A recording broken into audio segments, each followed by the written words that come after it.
Hello, and welcome to Fanfiction Analysis with Emma Ivelli. I'm Emma Ivelli. This is my possessed computer V. It's been a while since I've done this segment, but once again, it's time for History of the Infinite Loops. This is going to be much different than the first time, and this will also be the most common format of these episodes. I will talk about the events important to the era according to TV tropes, and then give my thoughts on them. Don't worry, they will. At least I hope they will. Anyways, let's get started. The initialization of the DC and Marvel loops. The first two loops that got started after the Inaugural era. DC started with Morpheus as in the god, aka admin, choosing Superman, then Wonder Woman, to be the anchor, but both failed, and eventually he chooses Dick Grayson.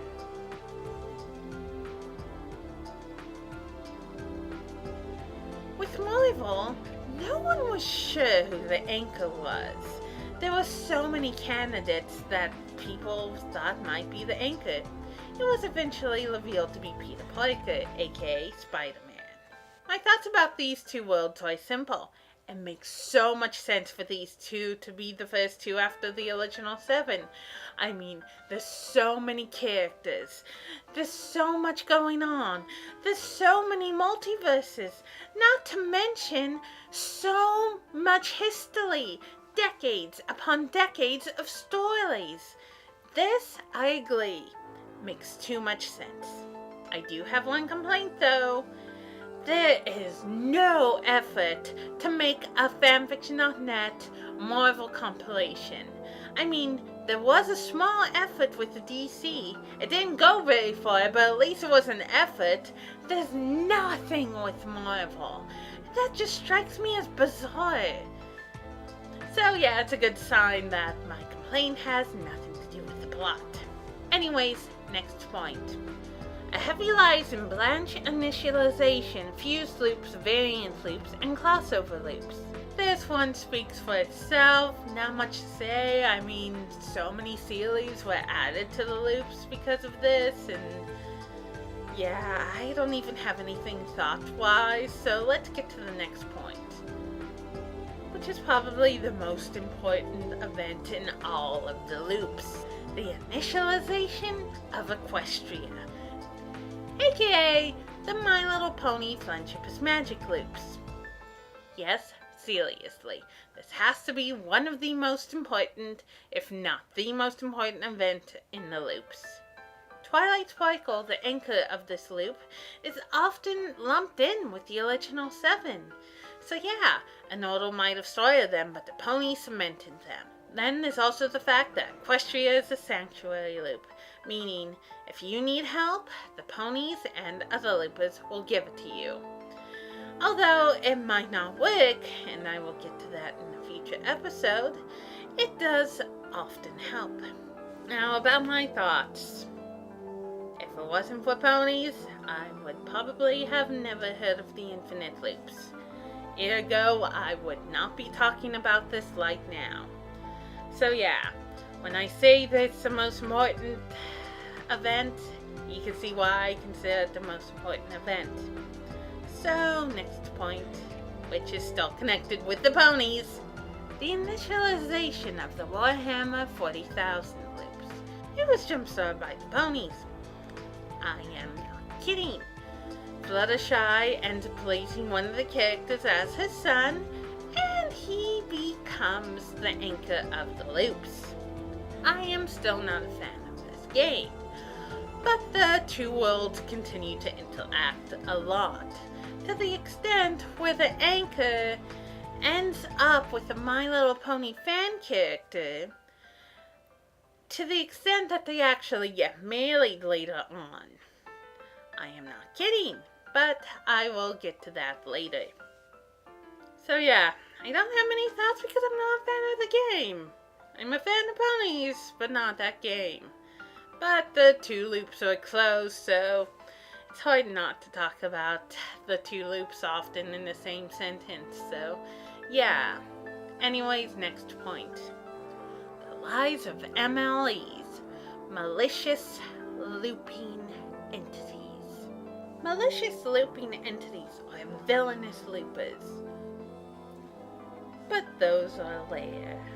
More often than not, when a villain becomes a looper, they have a heel face turn. But it's not always the case. I mean, a good example of this would be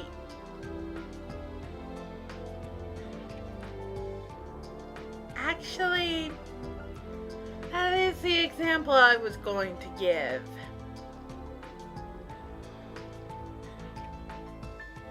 I'm not a fan of JoJo's Bizarre Adventure, but I know he's a good example when I see one.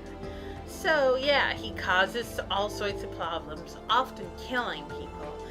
But lately he has tried to redeem himself to get rid of the MLE status. But I'll get to that one later. My personal thoughts about this. I think there needs to be true antagonists sometimes. A lot of the villains who start looping turn good. And the villains who don't loop, well, I am not making this up, but there is a loop where, thanks to a bet, C-3PO takes out Palpatine. Now, I'm not saying Palpatine should be a looper. Far from it. With him looping, things would go to hell so fast. What I'm saying is that there needs to be big enough threats. Not too big, but just big enough to cause some problems. Also, this leads to my next point. The destruction of the Mitaki Hara branch and the ascension of its anchor, aka the Madoka Magica branch. It got started when Kyubey, a looper, now an MLE, tricked Madoka into ascending. What's worse is that the little bastard got away with it. So, yeah. It took years both in and out of universe to restore it. But that's for a later episode. As for my personal thoughts, I can see why it was done.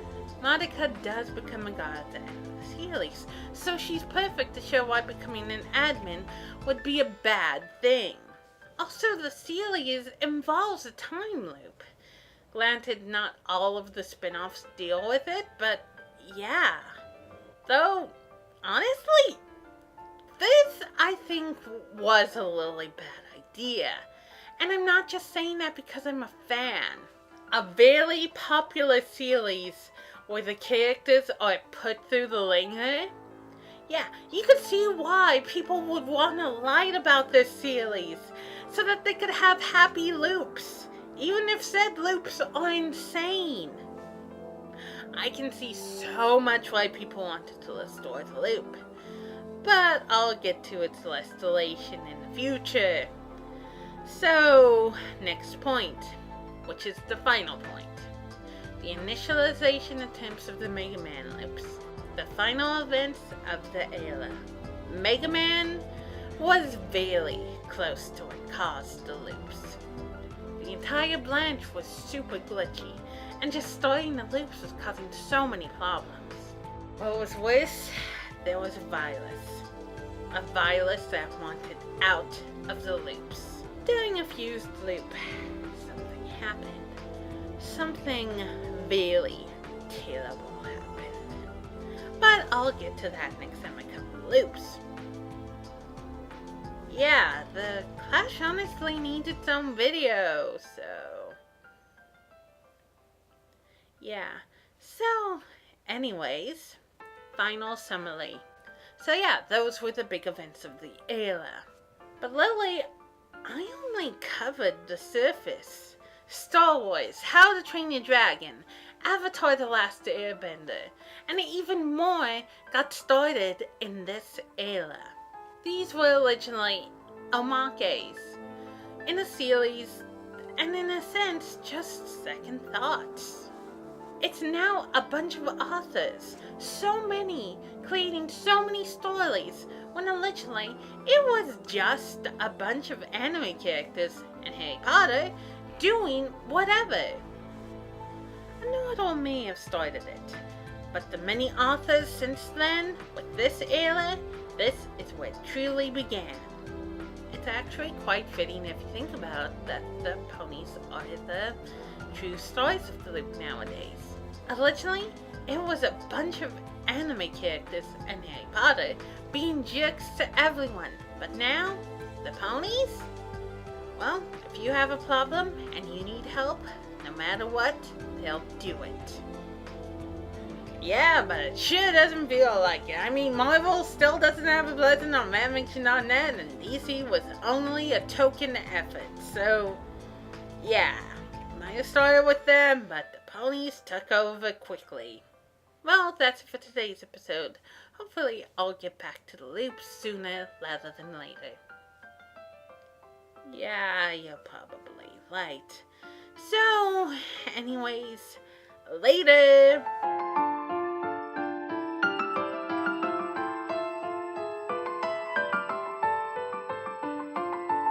Remember to leave a like, share, subscribe, and hit the bell icon. Also, support me on Patreon.